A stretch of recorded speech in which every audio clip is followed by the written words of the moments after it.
All right, yo, we here. First ever episode of Buckets and Box Offices. My name's LeVar, and I'm here joined by... What's good? It's your boy Gabriel. Yo, it's your boy Randall. And we are the hosts of Buckets and Box Offices. How y'all doing? How was your Super Bowl? It was alright, type shit. Not really had no stakes in it, being a Patriots fan, so I just watched it as a fan of the game. So, Nah, OD. Definitely wasn't a fan of either teams, so definitely made it a little more enjoyable. Neutral type shit. Like, I definitely had money on the fucking Chiefs, I'm not gonna lie. Fucking had 20 cash on them to cover, and they did. On my boy Mahomes, man. Yeah, Mahomes showed up yesterday, though, but I'm not gonna hold you.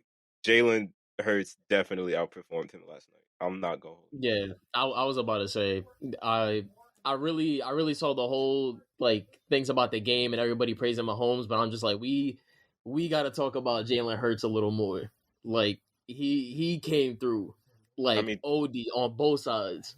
3 rushing touchdowns. That's the Super Bowl record. Plus 300 passing yards. Yeah, that's OD for a first Super Bowl. That's valid, very valid. Yeah. On that too, I feel like that was also a very big contributing factor because it's how many Super Bowls they've been to in the past 5 seasons? The Chiefs. There's been three. Yeah. So majority of that team has Super Bowl experience. They know what it's like to be under those lights.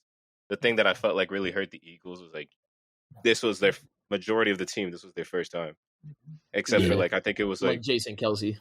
Yeah, Jalen especially that was his first Super Bowl, and look how he performed.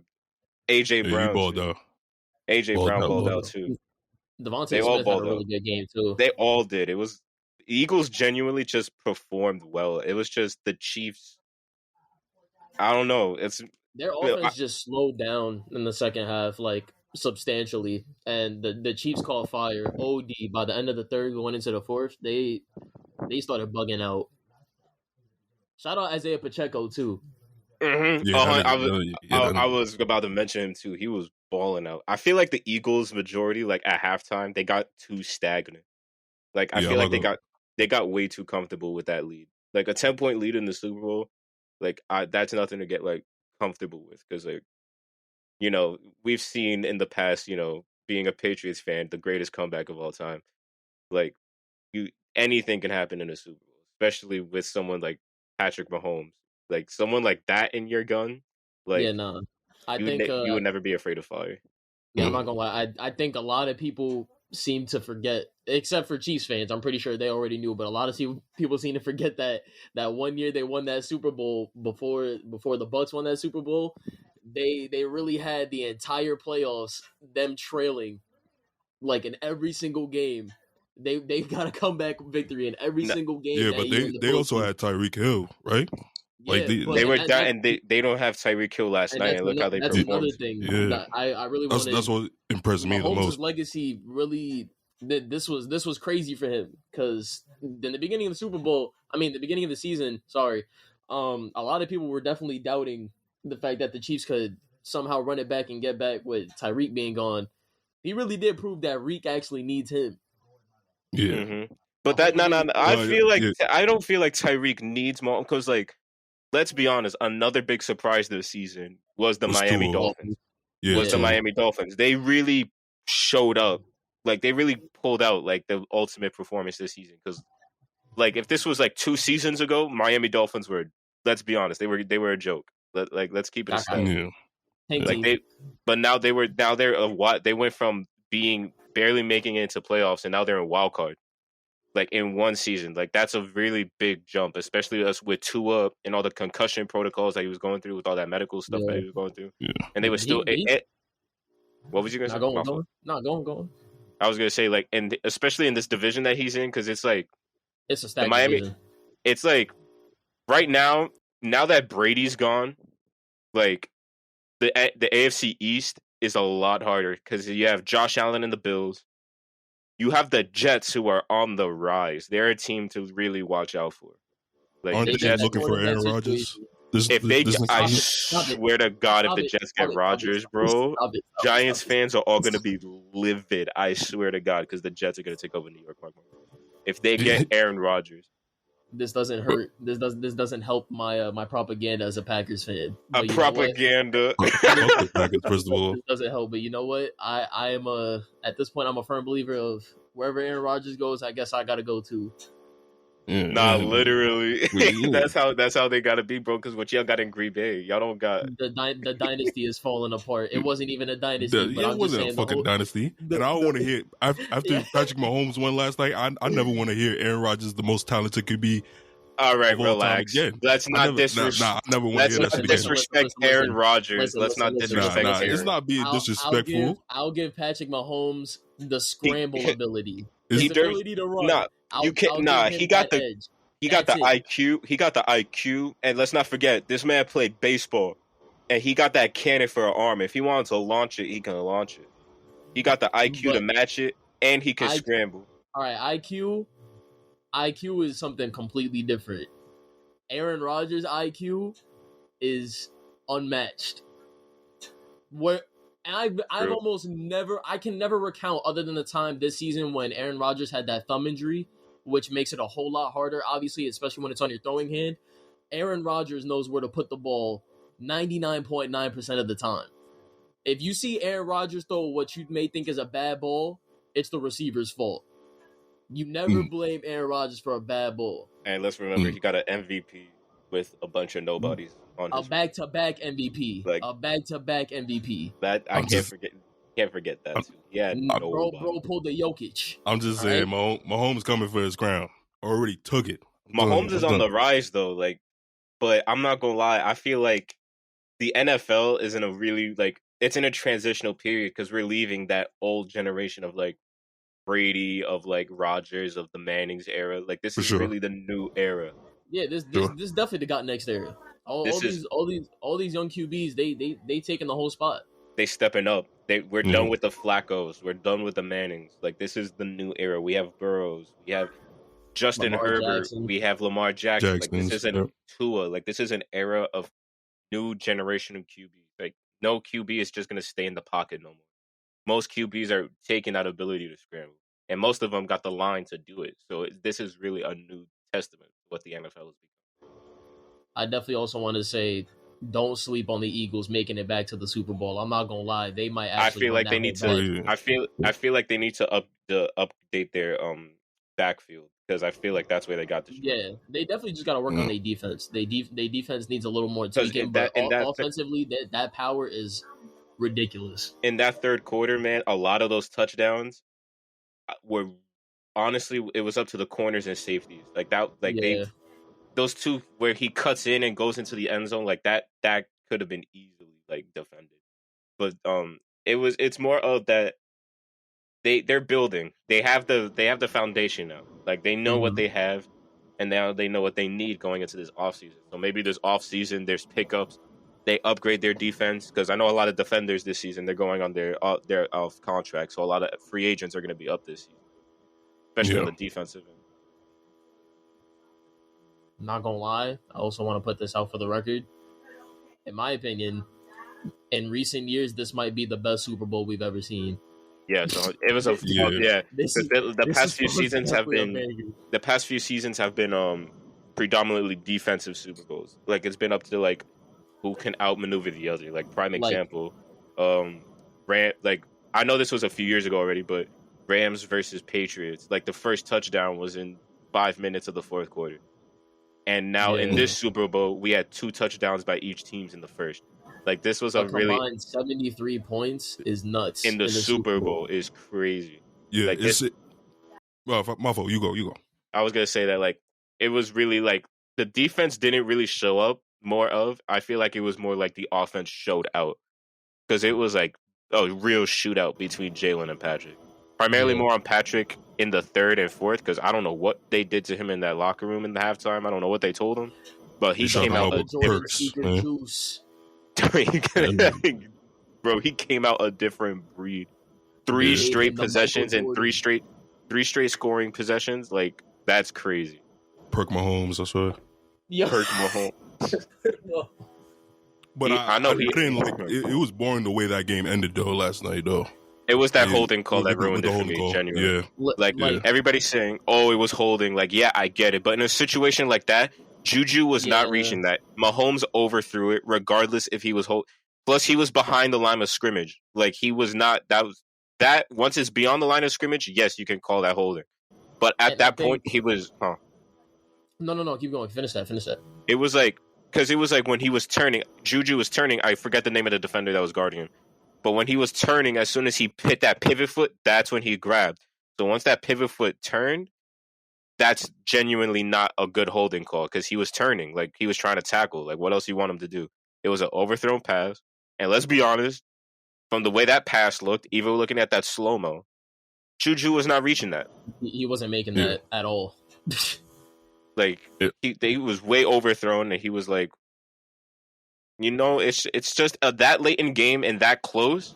Yeah, it's like you don't call that to me. Yeah, I was gonna say like that's what got me, because if you really did watch the whole game, there was only like, I think I can only count on hand that like calls that really mattered that were kind of like wishy-washy or just like even reviews. There was only like 4 or 5 flags, and the majority of them weren't even like pass flags or anything like that. It was mainly like a bunch of delayed games, couple like neutral zone infraction, a pretty substantial amount of false start flags.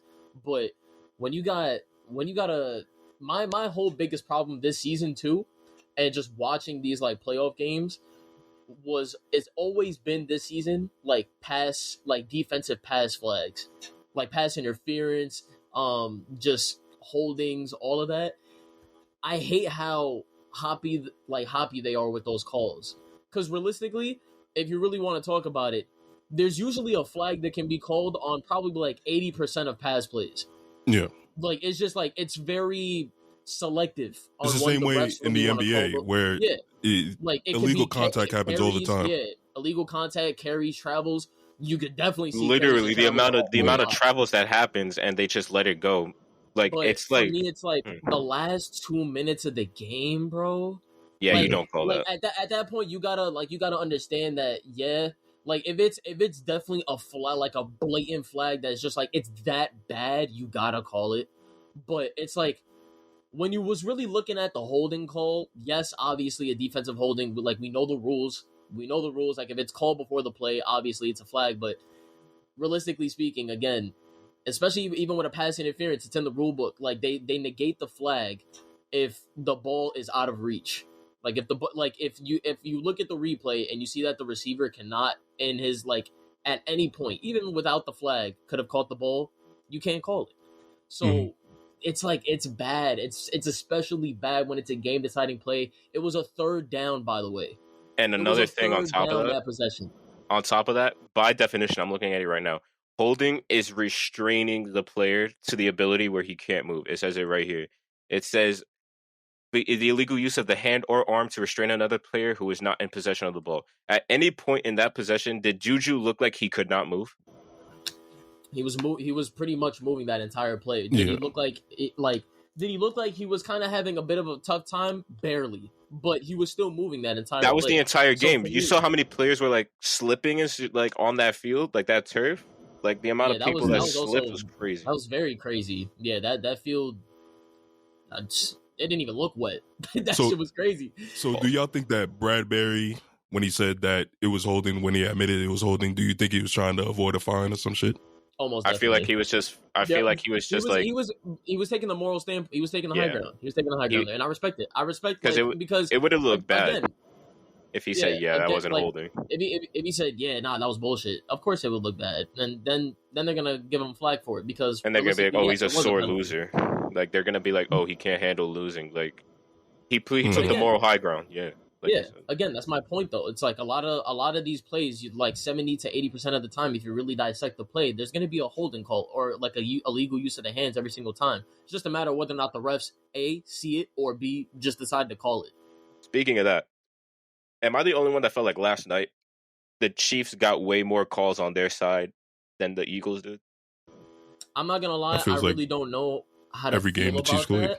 I really don't know how to feel about that, but at the same time, there were questionable calls on both sides. That Dallas Goedert catch, I'm not gonna lie, I wanted Philly to win, but even after I saw the replay, I was like, I don't know how, even after a replay break, they gave Dallas Goedert that catch. Yeah, that was a catch because the moment he was down, like I play football, I know that situation when it looked like he was wobbling it out, but the moment that he touched the ground when he went 1-2 on that step, he was down. He had that possession.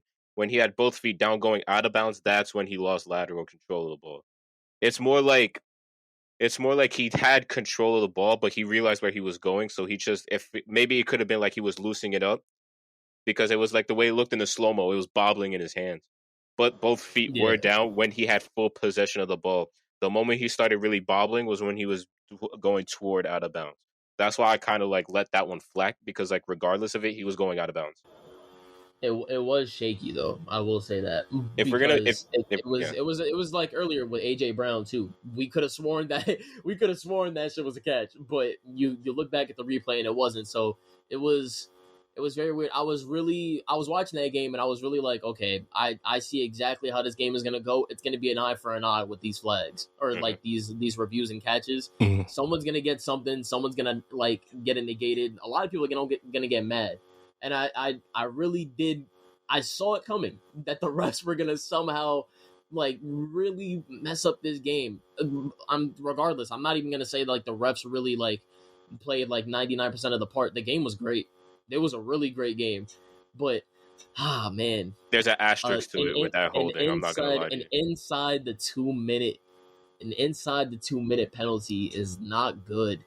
A reset of downs is just like it's too big. It's like, and you see a lot of people like even like on Twitter and stuff like that, like really talking about it. Like, of course, there's gonna be a lot of bandwagon fans saying, "Oh no, like that it was a call. Like you gotta call it." But do you though? Like, it's a tied game. 2 minutes into the fourth, 2 minutes left in the fourth quarter.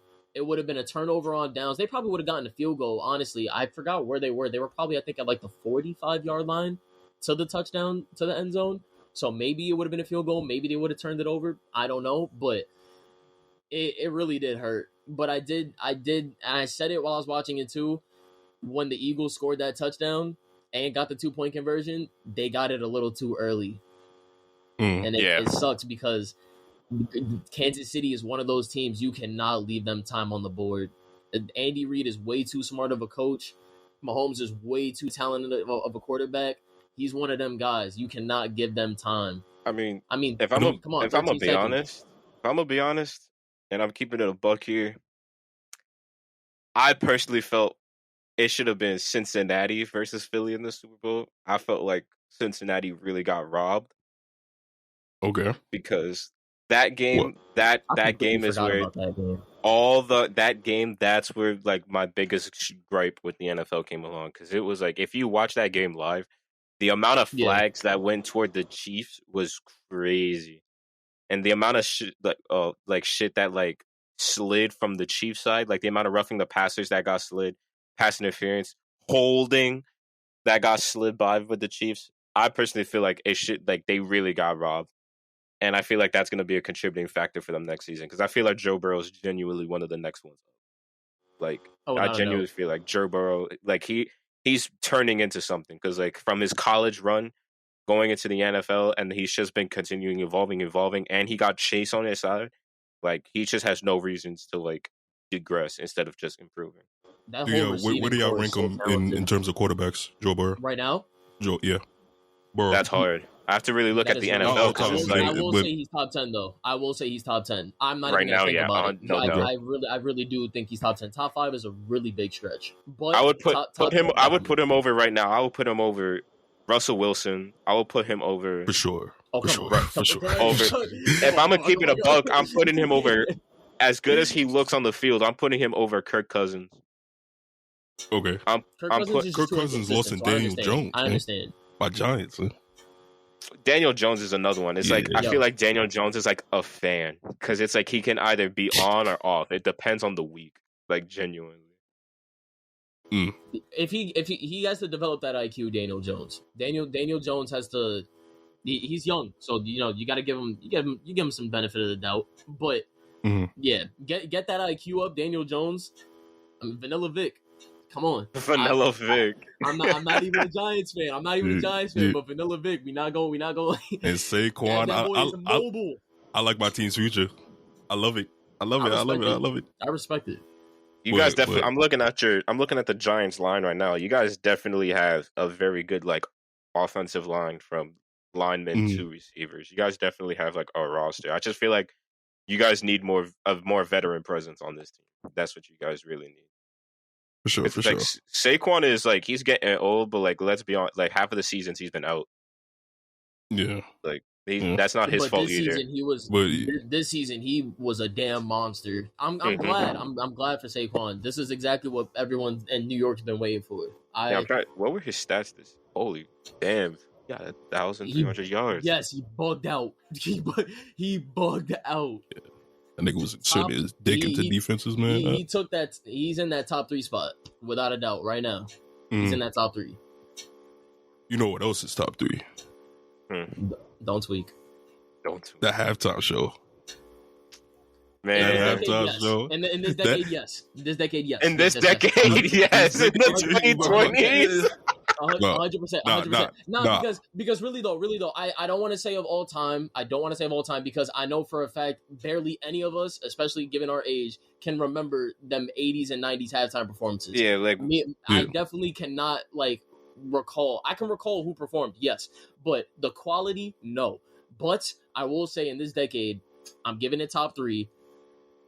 But top 1, I really do got to disagree with a lot of people saying that was the best halftime performance. Nah, people saying it's the best halftime performance is crazy.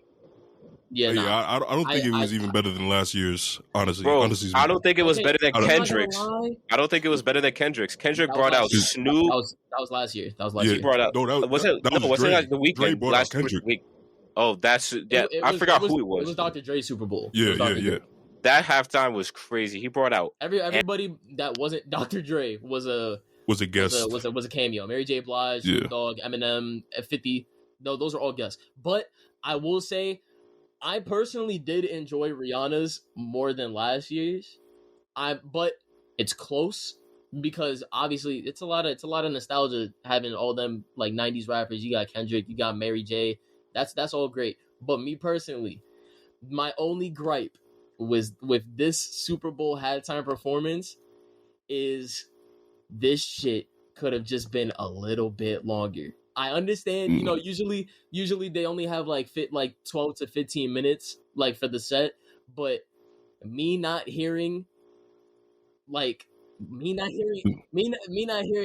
DJ and Pondy Replay got me tight. I'm not gonna lie. I was waiting for those songs. Yeah. Heavily. You know what my main gripe was with this? Gabe just lagged out, so I guess he'll be back soon. Oh my God. But my main gripe was with this halftime show.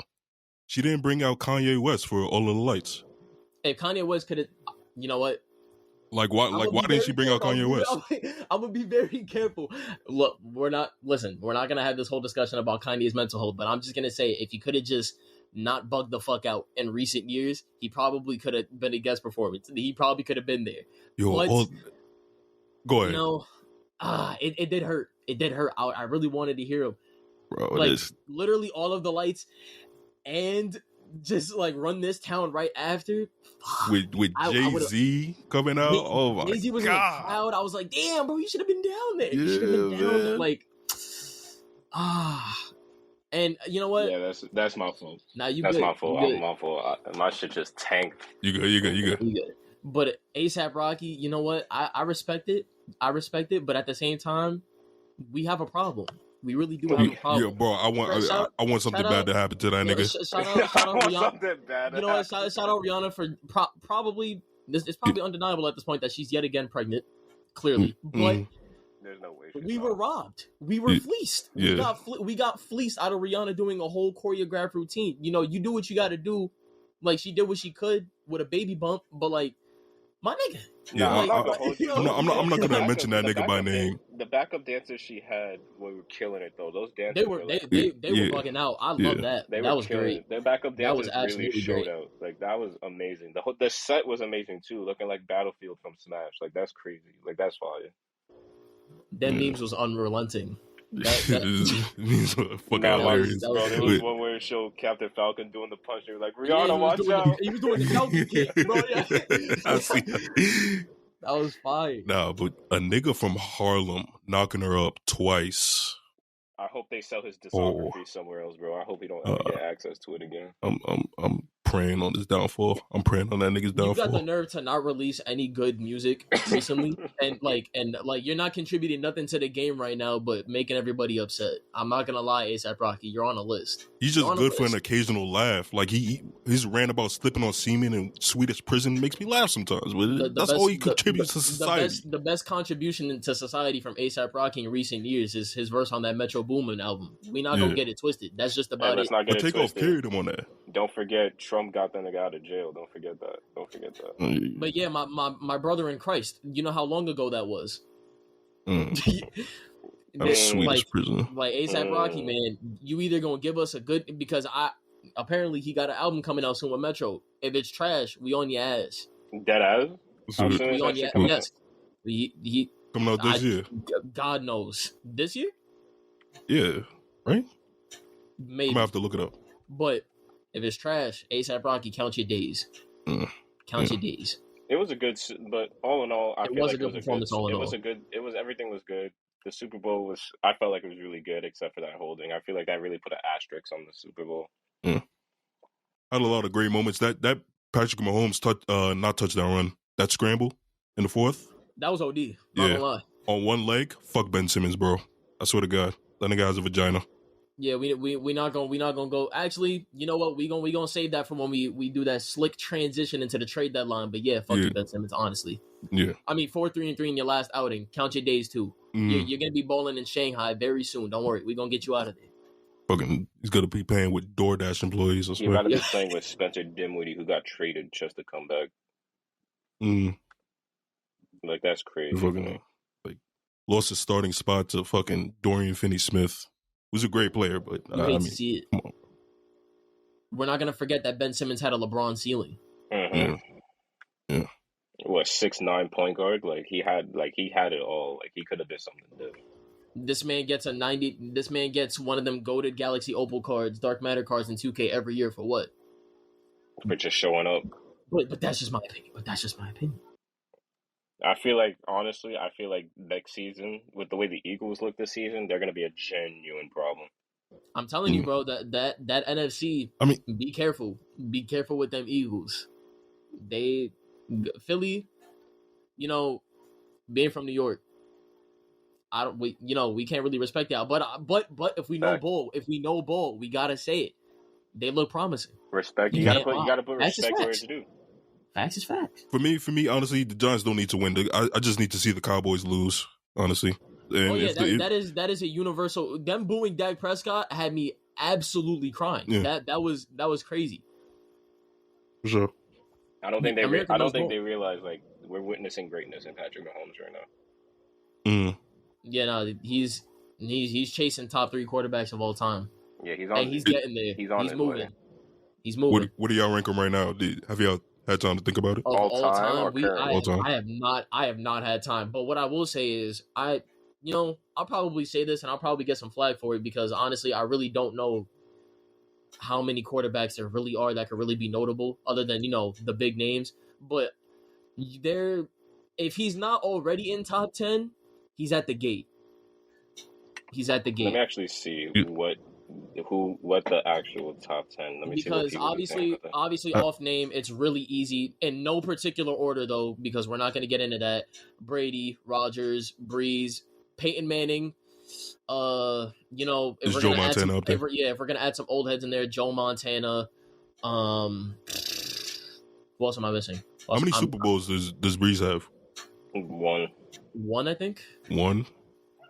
We're not gonna forget that time he got robbed in like 2017 though. I feel like with championships in the NFL, I feel like it's a different thing because it's like a lot of these players they get their flack from regular season like contributions. Like it's not even that. For me, it's like I think the problem with ranking QBs, and it's very hard, especially with Super Bowls, is, and this is the main problem that people have when naming the Brady debate. Gabriel, do not go. Try your best not to go off. I'm not gonna say anything crazy, but what I am gonna say is a lot of the reason why it's hard having the Brady GOAT debate is because, and especially since Brady himself even said it, the talent that surrounded him is what really made the fact that he got that many rings. Brady is without a doubt very talented, very smart QB, but of course, he can't scramble for shit. Like we should do. Obviously, he's a pocket quarterback. I feel like we should do what Shaq said, because when he was on First Take, he said something that really stuck with me. He was like, he doesn't really agree with like a one GOAT. It should be GOAT by era, because it's like, because it's like Kobe said. He was like, he has a hard time. May he rest in peace. He says he has a hard time being called great when there were greats before him. Or I think it was Jordan, excuse me. It was one of them. They said that it's hard to be called great when they, like, for Jordan, prime example, before Jordan there was Magic. Before Magic there was Kareem. Before Kareem there was Wilt.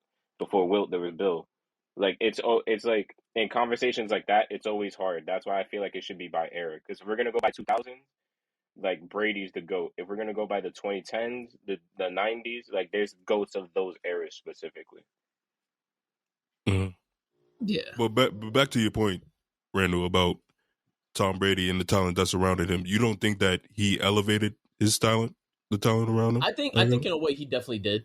Like that whole like dynamic duo between him and Gronk, and then even like some of the supporting cast. I feel like him and Gronk is like undermining like the fact that Julian Edelman showed up like 100%. Yeah, that's what I'm saying. Like Edelman was like one of them guys. He's one of the like for some reason a lot of people forget about him. Like he wasn't like he wasn't the most like he wasn't the most explosive guy. Like he wasn't like the 2010s, like early 2010s version of like Tyreek or nothing like that. Julio but like Jones, but he showed up. He puts the numbers. Like I think he's only behind Jerry Rice in yards, in postseason yards. Like, that's something that's to be very proud of. Like, you're behind only like one of the best of all time. Like, and then of course you have Bill Belichick as your fucking coach. You got literally probably the greatest coach of all time. Mm-hmm. Like you have the literal center front of that dynasty right there. But it's like, again, it's like, it's hard because even like Brady himself even said it, if Rodgers had that company, he'd probably have the same amount, if not more rings. But of course, like LeVar said, and like Gabe said too, like, of course, GOATs by era.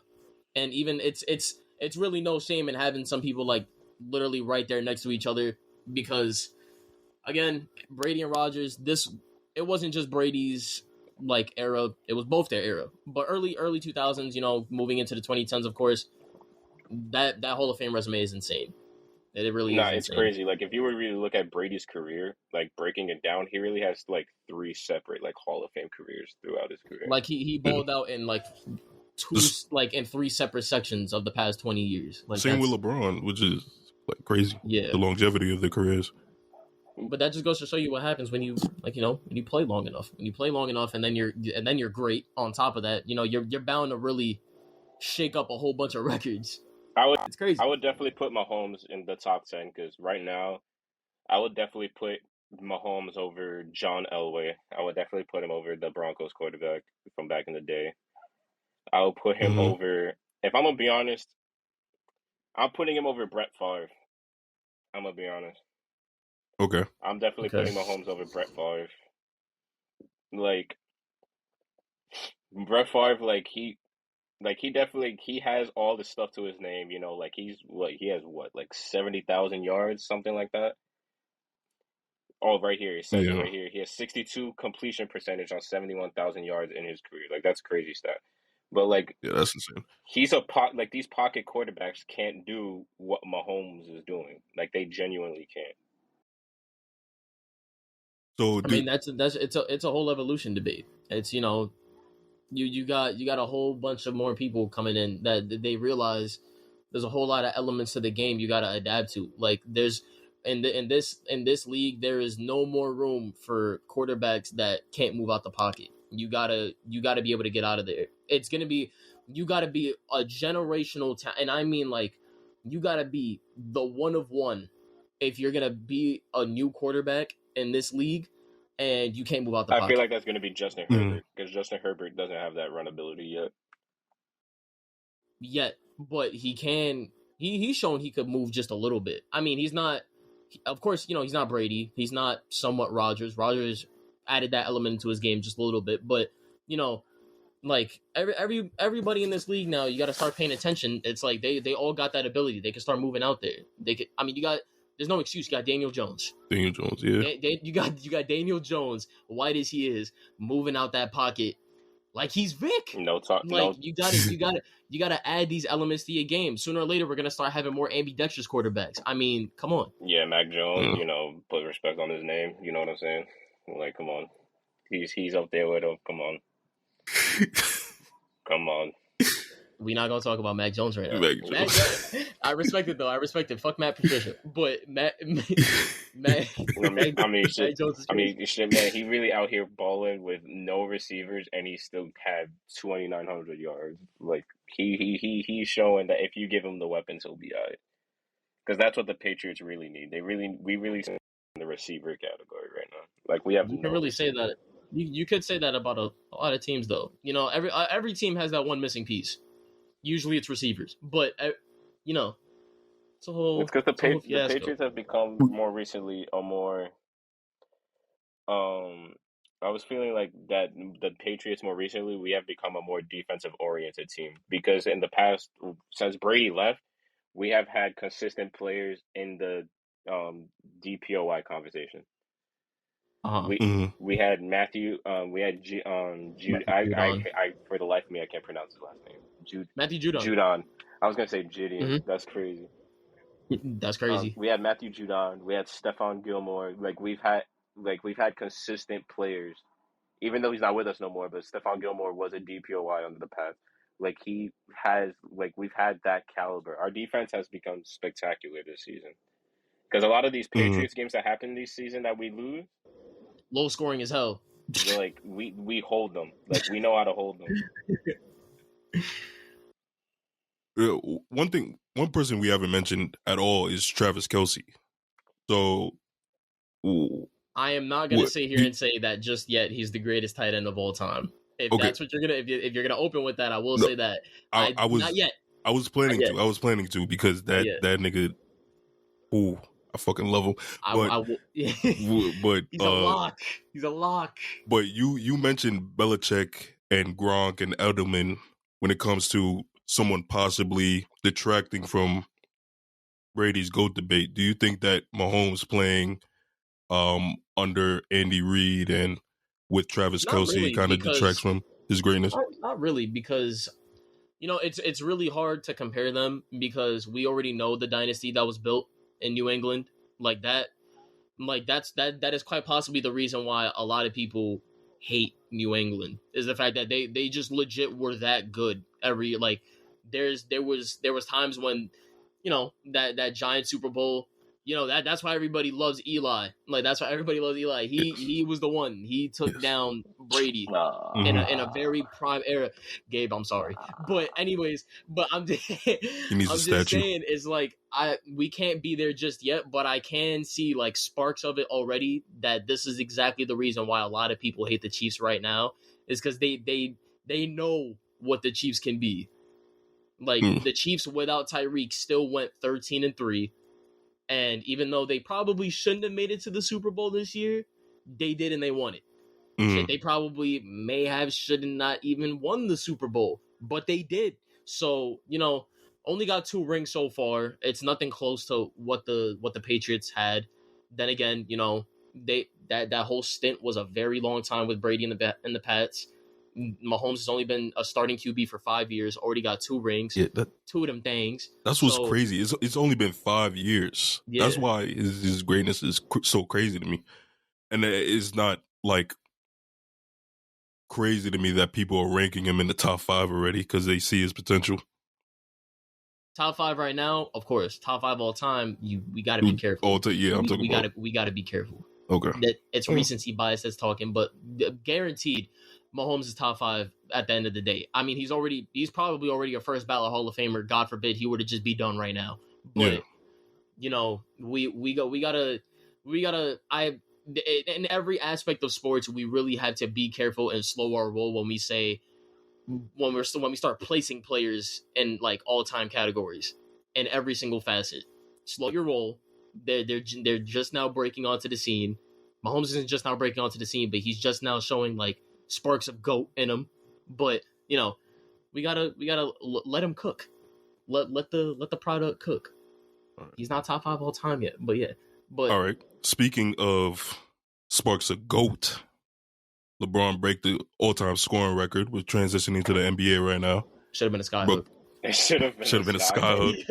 You should have shot a fuck you 3 for the fucking record. Yeah.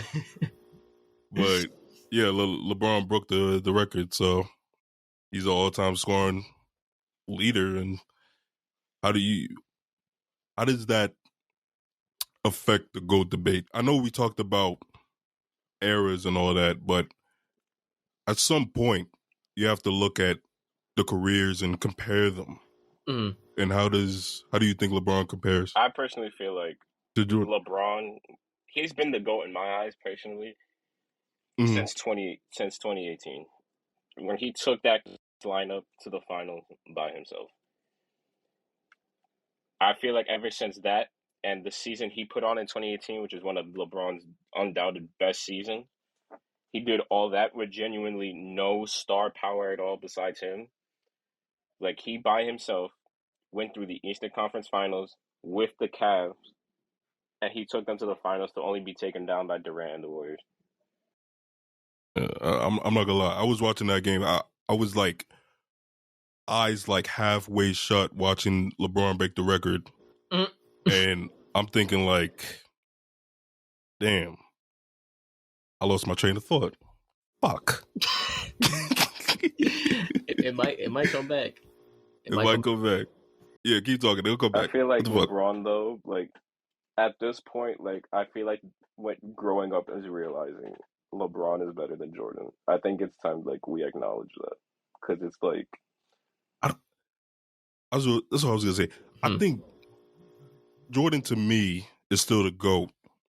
But because the argument that he'll always have is that he accomplished more in less time. Mm-hmm. Right? Now, I will say, though, sorry to cut you off. I'm just want to make this clear. This is by no means like saying that with less time that Jordan had significantly less time than LeBron. Definitely not. We know for a fact that he played pretty much years. almost 20 years, 15 years. But I will say this, though. I'm not gonna say too much because I'm definitely just gonna let you keep going. But I will say this. I also agree that Jordan is still the GOAT in my eyes. Okay. I will say this. A lot of the reason why I can't really process the breaking the scoring record being like okay, that's it kind of thing is one, when you look at it this way, Messi isn't even all time in goals over Ronaldo, but Messi just now getting that World Cup is it's the literal last thing he needed on his resume that solidified him as the GOAT not to me because I already had him as my GOAT, but to a whole lot of people, that's one thing. It goes to show it's like, stats are really hard, especially in the NBA, to start like using in a debate at this point, especially in the era that we live in, because, obviously we're in a whole different defensive era. We're in a whole different league where we start to realize that evolution is changing and there's whole different elements to the game. LeBron, we already knew since like the early 2000s, even as a young player going in, that he was going to be that one to stuff the stat sheet. Undoubtedly, he was that all-around player that did it all. But it's like, you start comparing eras, you start looking at stats, and obviously, certain stats weren't a thing, especially for Jordan. Like Jordan knew what he had to do to win and actually get exactly what he wanted, But at this, it goes to show you that sometimes stuff in the stat sheet, it's like, and then you can see it with Westbrook. It's sometimes that shit is great. It really is great. It's undoubted greatness seeing that what they could do. I mean, Russ averaging a triple-double for a couple seasons and like LeBron pretty much averaging damn near that throughout his whole career. And like, but it goes to show you it's like, stats are one thing, but we gotta start looking at the bigger picture. And for me, it's, winning all of the accomplishments and winning being one too. I mean, 6 for 6 is something crazy. And honestly, Jordan probably could have went 7 for 7, maybe 8 for 8 if he wasn't retired. But I mean, that's another thing. But I do respect. I will say this: I do respect the idea that this even is a debate and that people do see LeBron as the other GOAT on the other side. I'm not gonna sit here and say there's no way there's an argument. There's definitely an argument, but in my opinion, that breaking the scoring record shit is cool. I just don't think that's the okay. We're done here. We're not closing that book. That's why when I lost my train of thought before, I was gonna say when I was watching it, I was like, "Damn, I'm really running out of arguments for Jordan." But if LeBron wins his 5th with a Finals MVP, I might have to concede it. I might have to concede it to Braun. I might have to concede it. So yeah, I just wanted to talk about that. So let's talk the trade deadline, right? We're 45 minutes in. Holy shit! What a trade deadline! This was one of the best trade deadlines ever. Like this was really one that it's like everybody went everywhere. The winners are the Suns, no doubt about it. The Suns won this. I would argue the Lakers are. We gon' because why do you think? They not only got Kevin Durant, but now they put depth into their bench, signing Terrence Ross. And Terrence Ross is a big pickup because he's right now in the top 5 3-point percentages in the league right now, coming off from Orlando. Like he has a very high 3-point percentage, which is something that Phoenix drastically needed. They don't have a lot of shooters that are consistent. And Terrence Ross coming off the bench, coming out for Devin Booker is a very consistent bench come up. Very consistent. But I look at the Phoenix Suns last season. They were a second round exit. They lost in Game 7 to Luka and the Mavericks, bad. right? It was bad. So it was fucking a disaster. They were down by like 40. But okay, so they added Kevin Durant and Terrence Ross, right? TJ Warren was also in the trade, but he's coming back off like a season-ending injury. He hasn't played in like 2 years. He hasn't played since the bubble, right? So they added those 3 players, but they lost Michael, Cam, Jay Crowder. They lost, who else did they lose? JaVale McGee. They lost a lot of depth from last season that made them great. Center. JaVale McGee, when he wants to be, he's a very good center. Yeah, of course. Yeah, but they lost him. So do you think that Kevin Durant is equal to those like 5 players I just listed? See, for me, it's hard to say that when we saw last year's playoff performance from the Brooklyn Nets with KD and Kyrie on the court. It's hard for me. It's hard for me to say that because all it takes is the right team. And it definitely depends on where they seed going into the playoffs. All it takes is the right team to absolutely wash that Phoenix Suns team. Because at the end of the day, Chris Paul, he's the Grim Reaper is chasing him. His time is almost up. Chris Paul, his time is up. It's Jover. All right. He's no longer. He may no longer be the playmaker that they need. I could be wrong. Maybe they can still make it to the second round, maybe even the conference championship. But what I will say is I can't put full faith into CP right now. Devin Booker hasn't been playing for a very long time. I don't doubt that he's still going to put up numbers, but who knows what Devin Booker is going to show up come playoff time.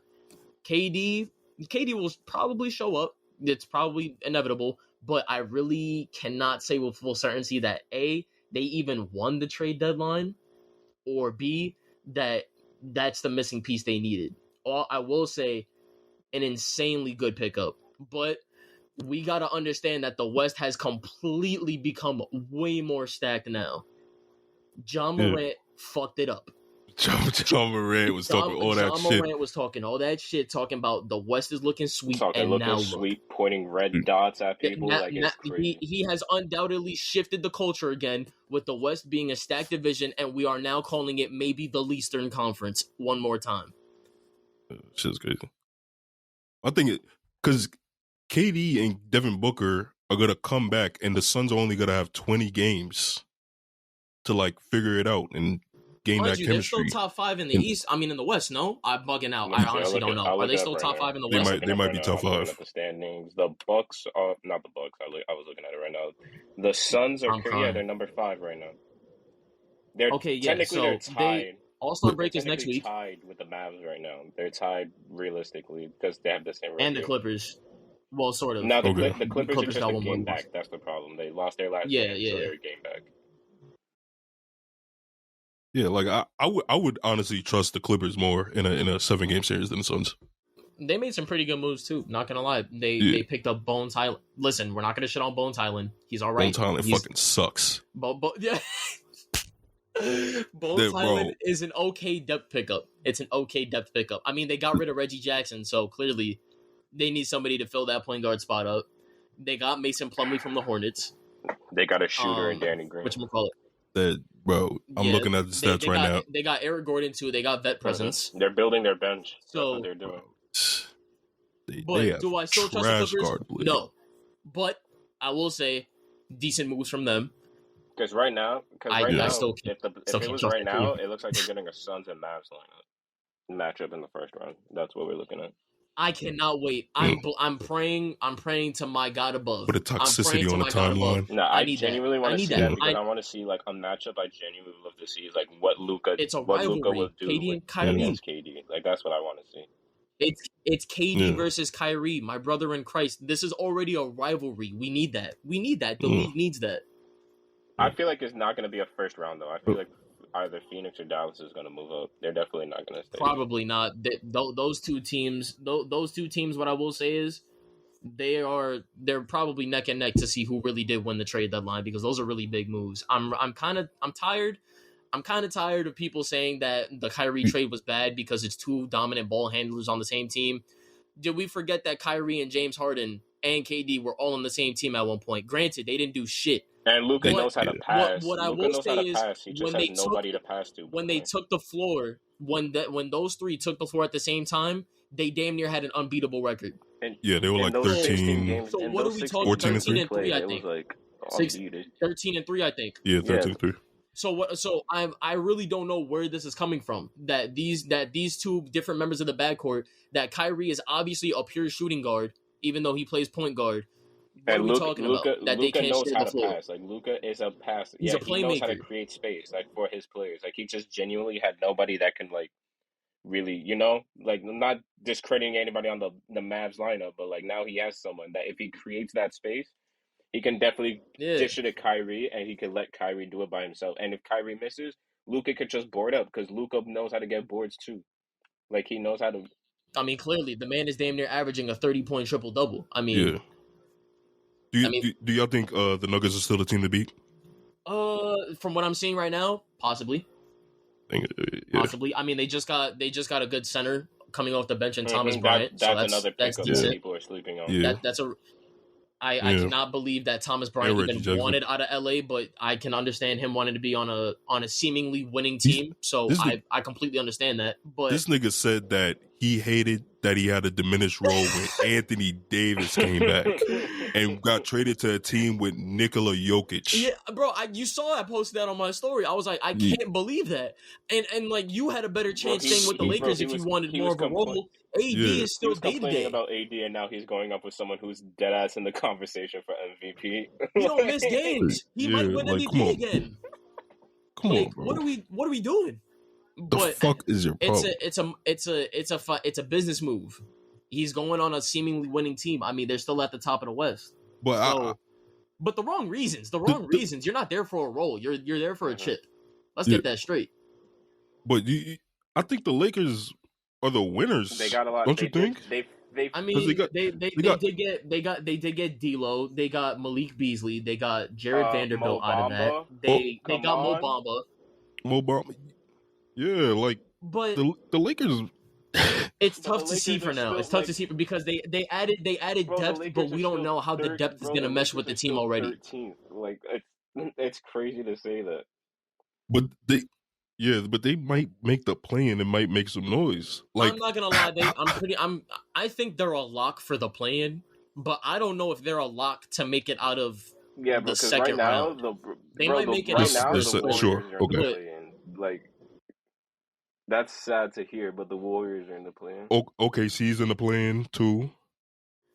Pelicans, they're not getting Zion back for another couple of weeks. They might drop. We got to look at it at the standpoint that Curry's not back yet. He just got out again. He's gonna be out for All-Star break. We don't really know when he's gonna come back.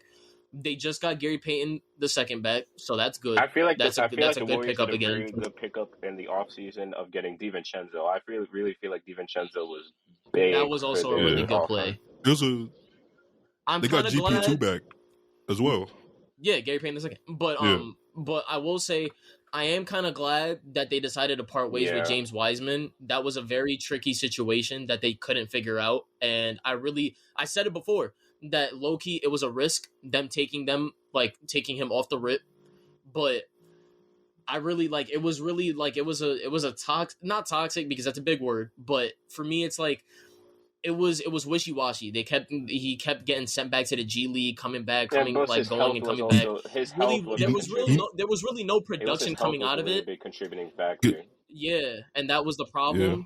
So and he never really fit with the offense. He's a post player. Warriors don't run post offense. Yeah, so it wasn't even a good basketball fit. You're just there for boards at that point. Yeah. But for me, it's defense. I'm really glad that they made that move. I feel like when they drafted Wiseman, I feel like everybody was like, "Oh, that's gonna be perfect." Because Curry, Clay, and all of them, they missed. They have a big man that could board. They needed that big presence. But I feel like Wiseman was not. When they had Kevin Looney. In terms of them drafting a 7-footer, that was probably one of the big things that came with him being drafted, being 7 foot, having that post ability that he wasn't going to be able to utilize in a team that runs off-ball offense. The Warriors are a give and go. They're not going to leave it to someone for more than a few seconds. If they're they move the ball just so that they can create that space for other players. Primarily not in the paint, but they primarily look for outside scoring because they're a perimeter team. The Warriors focus more on, you scored 2, that's fine. We're gonna get back and shoot 3. That's the Warriors mentality. They're gonna try to outperform you in terms of 3-point shooting, like they have been the past few seasons, ever since the Warriors dynasty was created. Their main focus is outscoring. And Wiseman, I feel wasn't really a good fit. I feel in Detroit, a lot of people are forgetting about Cade because he's not really fitting into the NBA yet. And he's injured. He's injured. I drafted him in fantasy. I had to drop him 2 weeks into the fucking season. He's been in there for Cade could be a really good combo if it works out because they have a play style that works like that. Cade can dish it out to him in the paint while he stands out on the perimeter because Wiseman, if he really wants to, like he was in college, he can draw doubles in the paint like he was in college. And they got some good people out there. They got Jaden Ivey. They got Bojan Bogdanovic. They got some people in there that could probably give you 20 on a consistent night basis. So traded away Sadiq Bey. They did give away Sadiq Bey to the Hawks. That was pretty nuts. The Hawks somehow getting Sadiq Bey and not having to give up too much is low key crazy. I'm not gonna lie. Mm-hmm. But Sadiq Bey, his problem is inconsistency. He's either gonna give you 40 a night or he's gonna give you 4 a night. So we'll see how that works out. I want to say that Danny Green went to LA. I want to correct myself. Danny Green went to Houston. My bad. Yeah. We ain't worried about Houston. They still rebuilding. Eric Gordon on the Clippers though, is kind of big. Yeah, the vet presence. Mm-hmm. Yeah. What was you gonna say, LeVar? The Atlanta Hawks been trying to trade John Collins for 3 seasons now, and he's staying. And he's still on the fucking roster. And he's staying. Does nobody want this? Funniest part of the trade, John Wall going back to Houston. That is the funniest part of this trade. Yeah, he was sucking all that shit on the fucking podcast. If there is a donkey of the day to be given out to somebody, John Wall, you are it, bro. That shit is smoking me. It's been smoking me. They sent that boy back to he's back in the gulag. I mean that's unfortunate. That's very sad. Do I think they have a bright future because half of their team is literally my age? Maybe, but yeah. I mean, it's oh man, John Wall, you fucked up. Bro. He said, "Y'all got me out." Should have just kept your mouth shut. I'm out there with randos starting. Bro. They asked him how he felt about the Rockets. He said, "Trash." He said, "Yo, I was trash." I was expecting to ball with James Harden and and he's telling me, he's like, "Yo, bro, we out to Atlanta." He was "What are you talking about?" Oh. He He talked to the front office. The front office called him into the office, and it was like, "Yo, do you mind taking a bench role to let our young guys play?" And he was like, "Who am I getting bench for?" I'm like, "Nigga, what the?" Yeah, I think John Wall. Like, bro, you've been out for 2 seasons. That's really crazy, bro. That explosive guard that we haven't seen in years. Like, he looked good to start the season, though. You look at his training, and you look like when he came back, he looked decent. But like, my guy, this ain't Washington Definitely. John Wall no more. I miss we that putting John that Wall. chapter to the back. I miss mixtape Wall. You gotta you gotta take a page out of Derrick Rose's book, because Derrick Rose knows that, and he said it before. He's already said it in interviews, like letting Quentin Grimes take the role because Tibbs wants him at the forefront to start developing. He doesn't mind taking that role. You got to understand that when you come off an injury like that and you already know you're not the same player, that's one step. You got to know that you're not him no more. You're kind of like a fraction of yourself.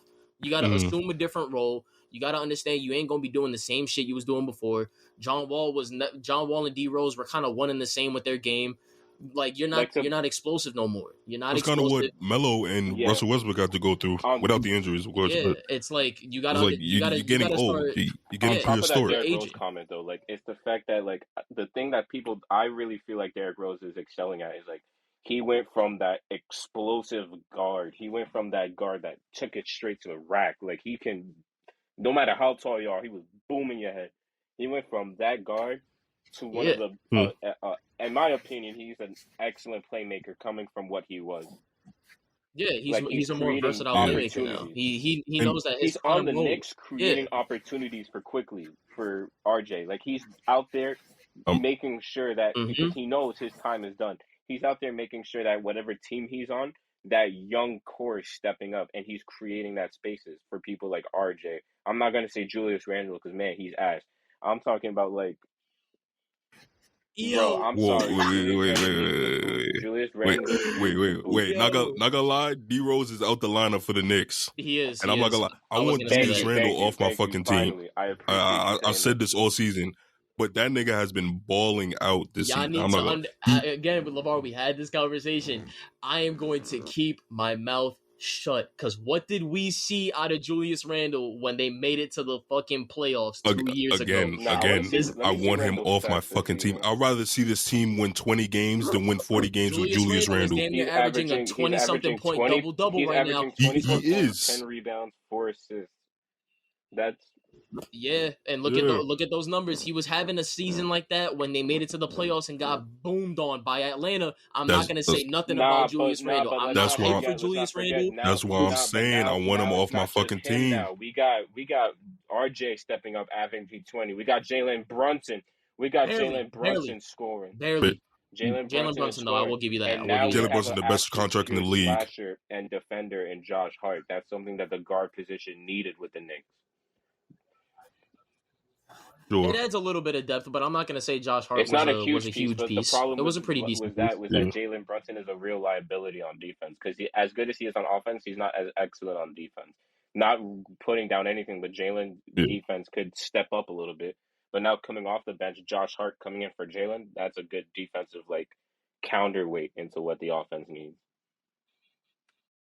I mean, but now my thing is they really do have a lot of they kind of created a little bit of a situation with the guard play. I mean, they do have they seemingly have a lot of guards now. They still got Grimes, they still got Quickly. Honestly, I'm a biased man. I will admit my fault. Derrick Rose should low-key still be somewhere in this lineup. I'm not gonna lie. He may not have too much of a place, but I feel like he can still provide, because his efficiency was never bad when he was still in that lineup. You know who could go from the Knicks for real? His defense suffered. He can go. Bro, he's getting paid too much. I have not seen way too much. That game where he broke that record. He's in the background now. He's out the rotation too. He's in the background now. Yeah, I was expecting D Rose, Evan Fournier to get fucking moved off my fucking team alongside Julius Randle. Points. And he hasn't played. He played in a game last week, and he went to Yeah, he played. He went to the press conference and reporters asked him about his performance, and he was like, "Yo, I know I'm not getting back in the fucking lineup again for the rest of the season." But Except that's this is the no, first step. that's Tom That that's nigga's Tom getting paid like Thibodeau's $20 style. Though. million. He focuses more on what the core he sees, and once he sees that core, he genuinely sticks with it. Like, yeah, but y'all gotta start but moving. he took mad long to find his core. He took like 2 years to find it because Evan Fournier was playing after the bubble. every single game like last season. It was like what he was there like after the bubble, right? He was in that rotation. That was that season. Yeah, he came after Evan the Fournier. bubble. It was last season. I think he got signed. Yeah, I was about to say I don't remember Fournier. No. In Yeah, the I'm bubble. saying it was. Yeah, he wasn't on the team. Right? That's when they signed Fournier. Yeah, I think No, so. the season after that. It was the 21-22 season, I think. Yeah. Okay. 21-22. With Kemba Walker. That was so sad, bro. Christ almighty. Born, man. That's my hood, man. R.I.P. Cardiac Kemba. Shout out Soundview. And Kemba not showing up, bro. He got a whole park in my hood, and he's not showing up. He got a yeah. The basketball court right down the block, right? Yeah, that's a court. Nobody be on it. Like they be on there in the summertime. Don't do Kemba like that now. Come on. Stack, bro. I've been here, bro. I ain't never seen a court more empty than Kemba's court. Like they be going. Bro, you're tripping. Let the weather develop. Let the weather develop. They gonna be back out there. I swear to God. I definitely spent time with my grandmother's crib. I definitely see niggas out there.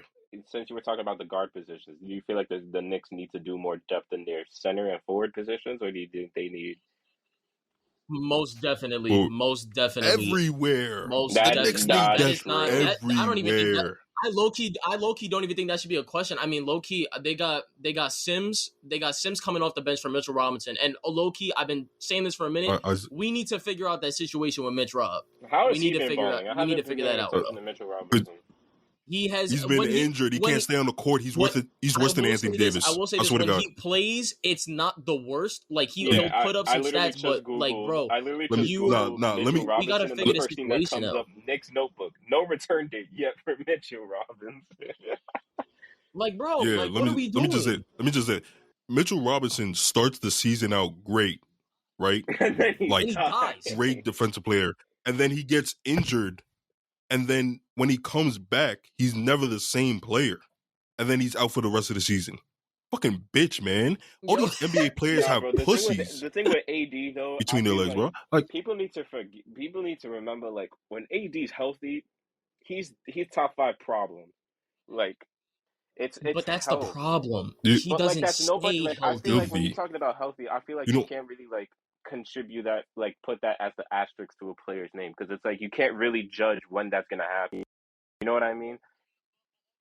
But all we're really developing now is a generation of what ifs. That's the biggest problem. Like we have no problem. You know, the problem is there's a difference between players like Anthony Davis and Ben Simmons, both of them being players that literally can never remain either healthy or even want to take the basketball court.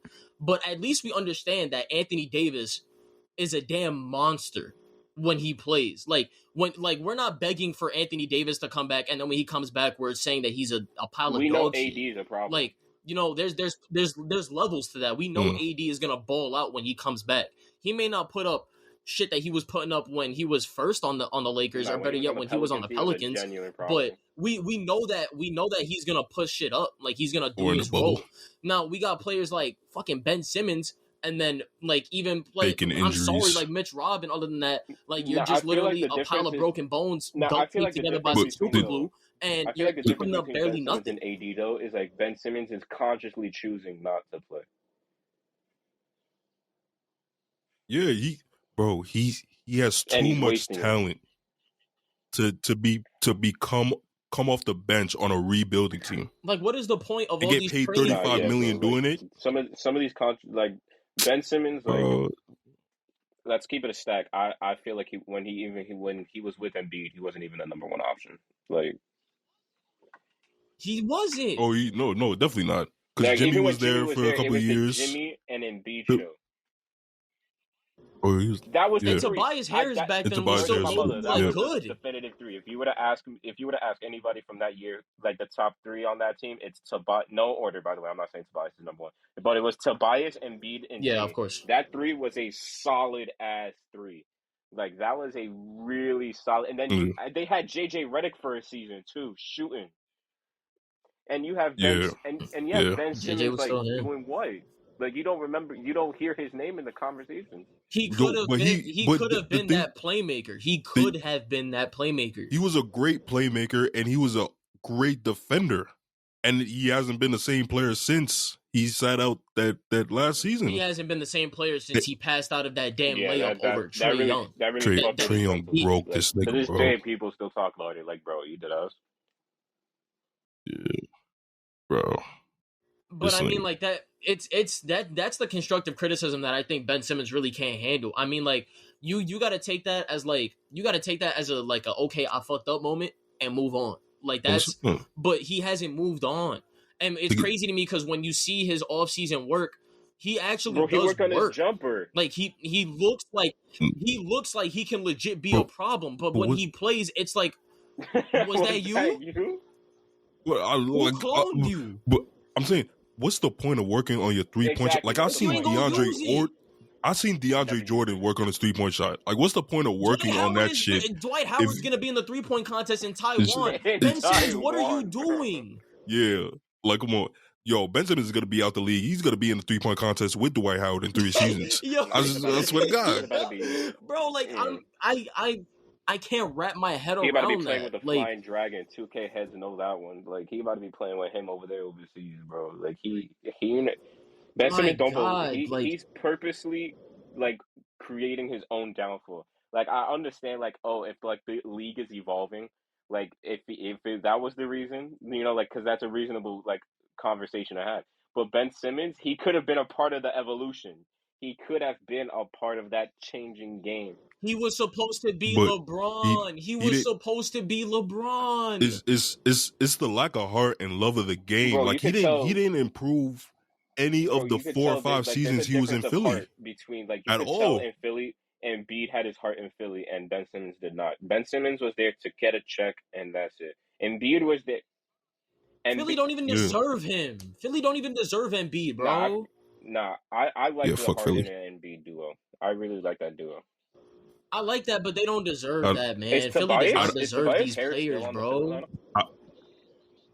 He is, but he's all right. Like he'll have a pretty cool night, but he's literally the definition of mid now. Like he's all right. Like he hasn't been regressing. I would say he's just taken. He's the 4th best player now. Yeah. Like Tyrese Maxey is. I was about to say Maxey off the bench. Like that, he already surpassed him right now. Yeah. Oh, Tyrese Maxey. Tyrese Maxey. By the way, Matisse Thybulle's gone. Got traded. He's on the Blazers to Portland, but then I heard it wrong. That's what I was thinking. Not yet. I heard that. I heard Matisse. Yeah. That's why I was like, "What the fuck?" But I feel like I don't know. I feel like Philly, like, where are they right now in the East? That's my question.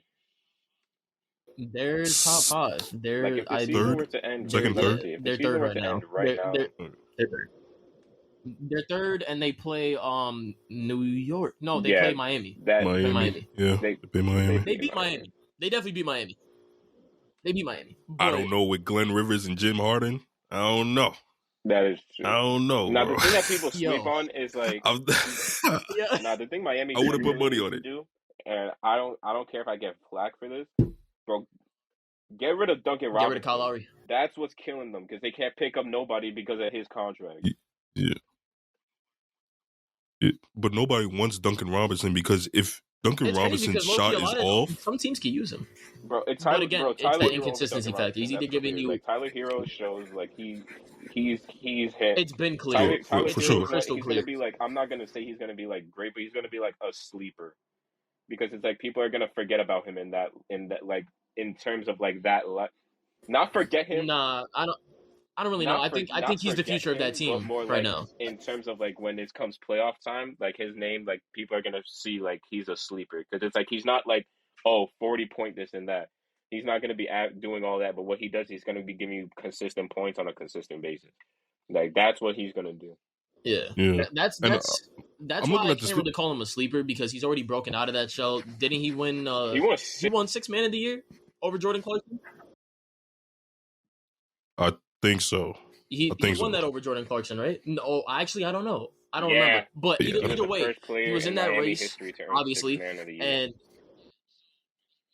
yeah. So Tyler Hero's already a household name. We already know about Tyler Hero. He's undoubtedly. It's a pretty tight race between him and Jimmy being the first scoring option. But regardless, I feel like he is the future of that Jimmy's team, the first without option, a doubt. solely because what he can do on offense and defense. Like he's in my opinion, he's in the conversation for one of the best two-way players. Like it's him, like Kawhi, like they're always consistently in the conversation for like the best two ways. Like Jimmy Butler, like he'll score, but like don't forget he'll strip you if he wanted to. Like he'll block, like he'll do what he gotta do. He got that dog in him. Like Jimmy Butler is him, like in Miami. Got to work on that 3-point shot, though. I will say. Yeah, I think Miami might face the Cavs because Brooklyn's dropping down. I'm looking at the standings. Actually, I forget. Yeah, so like I keep forgetting because I'm not the biggest on NBA. So like in the NBA with the playoffs, it's like 1 versus 8, 2 versus 7. It's like that, right? Yeah. You kind of you merge towards the middle between 1 and 8. If it's right now, Miami is facing. But it's not like that anymore. Remember that, because not for now at least. We really can't tell what the 1 and 8 because of the play-in. I really feel like this conversation should be more of like after the All-Star break, because it's like. Oh yeah, definitely. That's why I definitely want to talk about playoffs. It's we know after seeing the Celtics last season that we definitely got to wait and let the teams cook until after All-Star break. Jason Tatum is. Wasting Tatum. Like he really get that boy out of Boston. He really cracked out of his shell. Like, he really just boomed out the scene. Like he really showed up. We definitely got to see how. You get sent home by Giannis this year, though. I'm not gonna lie. But this is a big test now for Jason Tatum too. Jaylen Brown is out for the foreseeable future. That man got his face torn up by a bear. So yeah. Dead ass? No. He got elbowed in it and messed with his jaw. But yeah. I was like, I did not hear about that. but yeah, so Jaylen Brown's out for a considerable time. So we're just gonna have to see Jason Tatum see what he can do with that team right now. I'm surprised I definitely heard about the Jaylen Brown injury. I didn't. It was recent. It was recent when he played against the Sixers. It's not like breaking, because it's like if it was definitely more serious, you would have heard people saying Boston's definitely in trouble. If Jaylen was definitely out, like if. Yeah, no one wants to think that Boston's in trouble because they still got Jason Tatum. They developed that team over last year anyway in the free agency. They got Malcolm Brogdon. They're still making things work with Al Horford and them. Like they got it. That's the funniest pick. Man, Marcus Smart. I'm not So they should be in the East. They should be. I don't doubt that they'll still be top 3 in the East. The problem is like, man, people keep no forgetting. one wants to see that West, bro. I may stand on that. I might take the Bucks over them. Over the Celtics? Chris Middleton's coming back. Chris Middleton's already back, sort of. And they got Jay Crowder. I'm following the. They got rid of Serge Ibaka and they picked up Jay Crowder. Really nice. They picked up Jay Crowder. Yeah. Yeah, who can fill in that PJ Tucker role. And he's actually more mobile than PJ Tucker, so that's a more pickup. Might do it better, to be honest. PJ Tucker, if PJ Tucker is playing on that 3, he's fine. Jay Crowder corner 3, in the corner 3, and that's like still PJ Tucker. It can't shoot. No. We're gonna tell how it is. We're gonna tell it how it is. He's a corner 3 man. He's a corner 3 man. He's a corner 3 man. He's a corner merchant. Yeah, if you watch PJ Tucker play, he's stationary. He's stationary in that corner. Forwards that can shoot. They got Splash Mountain. They got now Jay Crowder. They Bobby Portis is developing his 3. Like it's been steadily going up this season. It's been steadily going up. I'm so proud of Bobby Portis. Even though he's been out. Drew Holiday. But anyways. And he's coming back soon though.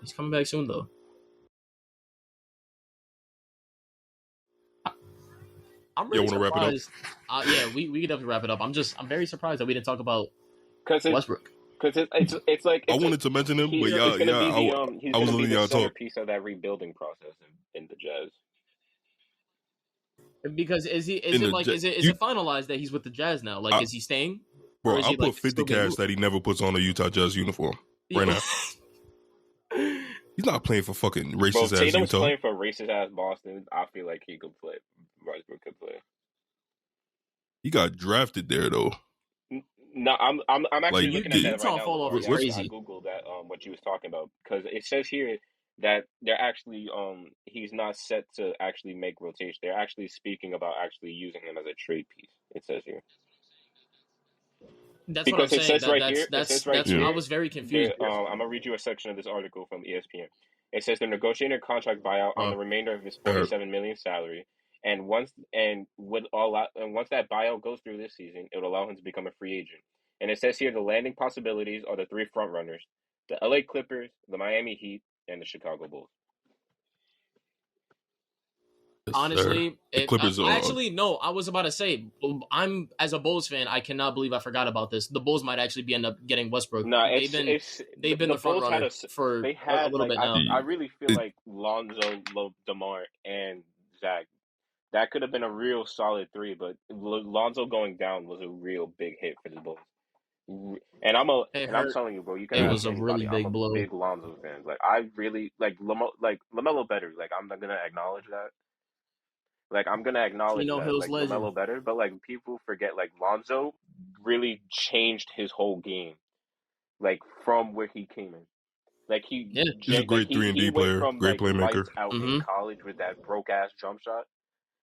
He went from lights out to developing into a defender. Went from horrible to developing to a defender, and he's becoming a steadily better 3-point shooter from his time in New Orleans. We just need to get him some new keys, man. Him and Zion was a beautiful duo when it comes to the passing and needing a big passer. Yeah. And it says here, for now, the Jazz and Westbrook aren't ruling out potential scenarios yet. He says he's currently believing on staying with the team and playing. And it says here that he's staying with the team and playing, returning home for the rest of the season with the remainder of the salary unless he gets bought out. But it says here that the buyout is a high key option. Like, it seems like from what I'm reading from this article, it seems like the Jazz are really weighing in on a buyout instead of just letting the contract right out. Because $47 million is a lot. That is a lot, which was a very big thing that the Lakers had, that they really couldn't sign nobody with that. That's the whole Duncan Robinson situation. Like, it's these contracts that don't allow teams to do anything because they overpay players and they can't, and they come to regret it. Because like Duncan Robinson was nice in the bubble. Like, no, I'm not putting flake on what he did. He balled out. But once the bubble was over, you ain't hear nothing about him. You ain't hear him. The Avatar. When you needed him most, he vanished. Call him on his ang shit. Like, he was gone. Tyler Hero stepped up and he proved that the contract they bought him with, he earned it. Because Tyler Hero is a consistent scorer. Duncan Robinson is not even consistent off the bench. Like, there are better consistent options off the bench for Miami. I'm not gonna lie. The more and more we get removed from that bubble season, the more and more I think Disney it's a fluke. Like, bro, T.J. Warren was a ball-out star in the fucking bubble. Yep. Like, bro, nobody. Then he died. Anthony Davis was shooting 40% from three. Like, the bubble showed us what Luka could do. Like, the bubble showed us. I'm so excited for that Mavs team. Nah, I'm very excited for that Mavs team. I really feel like the thing is, like, they have JaVale, and JaVale is, like, he could be, like, a really big piece. I just don't know what's up with him. Like, he's on the Mavs. On the Mavs? He has asthma. Yeah, but he's obviously gonna have to fulfill that bench role a little bit. They got Christian Wood, but even though Christian Wood isn't the greatest player, definitely a good piece for them. Definitely. I definitely feel like the West is definitely, like, this trade deadline. Like, a lot of people saw the West going a certain way in the fucking West. Like, they saw it going a certain way, and now with this, it really, like, really changed up how we're looking at it. Because it's like little things from, like, the play-in is changing. Because, like, another thing was, like, I feel like the Thunder are also building themselves up. They're building themselves up with a very good core. Like they're building off of Shea. Like they're building off him. They've been even before the trade deadline. They're building on him because they're getting players like Sterling Brown, Trey Burke. They're getting these like acquisitions that add depth to the bench. Because once Shea steps off the court and they bring in those benches, like that bench before all these trades was, I would say, one of the worst in the NBA. I'm not gonna lie to you. Like you're gonna For come off sure. the bench and you have to rely on Shea. Like that's that you can't rely on one star no more. With teams that have like Dallas with Kyrie and Luka, Phoenix with Devin Durant and CP3 8. Like I forgot who was it on inside. I think it was Charles Barkley that said it. He's like, you can have all the starters you want, but if your bench is bad, you have a problem. But when you get to the playoffs, you only go like 7, 8 deep. You don't play 10 guys during the playoffs. Yeah, no, that rotation goes down exponentially. So that doesn't really worry me as much as it does during the regular season. That is true. You are right about that. Rotations definitely change up in the playoffs because they're not going to be worrying about the 10th man. It's like prime example, fucking how many years ago was it? 2019 with the Raptors. Jeremy Lin got a ring playing 2 minutes in total in the finals. Like, yeah. Shout out but I mean, he was washed then. Yeah, shout out Jeremy Lin. Man. Shout out Jeremy Lin. That 1 month of magic was crazy. But like, I feel like with Thomas Bryant, I really feel like the Nuggets are still the team to beat in the West. Like they're definitely still that juggernaut unit. Because it's like, yeah, the development from Aaron Gordon's been nuts. Yeah, he's been really, up. Really he's good been with that. up this season. He's been, especially with someone like Jokic passing to you, like. Because I had this conversation with LeVar. We were talking about Jokic versus Embiid. It was Giannis. Get the fuck out of here. It was Giannis. Really steps out Jokic in the conversation. And I was like, there's not bigs that are passing like him. And now it's like in a league that's, I think it's safe to say, we're entering the era, or we're in the middle or the beginning of positionless basketball. For sure. We've been in that for a little bit. You know what he responded to, Chili? He responded to when what was it? It was a post where I was talking about the NBA becoming a black man's league again. And it was like and I was like, bro, I remember something like that. Like, yo, bro, you forget about Jokic? And then I'll never forget, bro, a few days later, Luka pulls out that 50-point something game. And I was like, yo, bro, you dead ass? Yeah, the timing on that was absolutely horrible. The 60-point game against the Knicks, bro, I was suicidal. I was so suicidal. Luka heard you. He said, "I." He put down his hookah and he said, "I." A word. Luka heard you and said, "I want that N-word pass immediately." He goes, "Where LeVar at? What you said? I couldn't hear you over 60 points. I could not hear you." Luka left the garden in a do-rag. Luka left the garden with a fade and a slim cut. Like he walked out with the Timbs on. He walked out with a Knicks, bro. Bro, that I can't. As a Knicks fan, man, like. Oh my God, LeVar. What? You were the Spike Lee to Luka's Kobe Bryant. He dead ass. And Michael Jordan. Talk about this. We end shit. Fuck out of here, bro. You balled it. Yeah. No. Fuck my dick, bro. You balled it. That's crazy. Yo, we're buckets and box offices, and we out.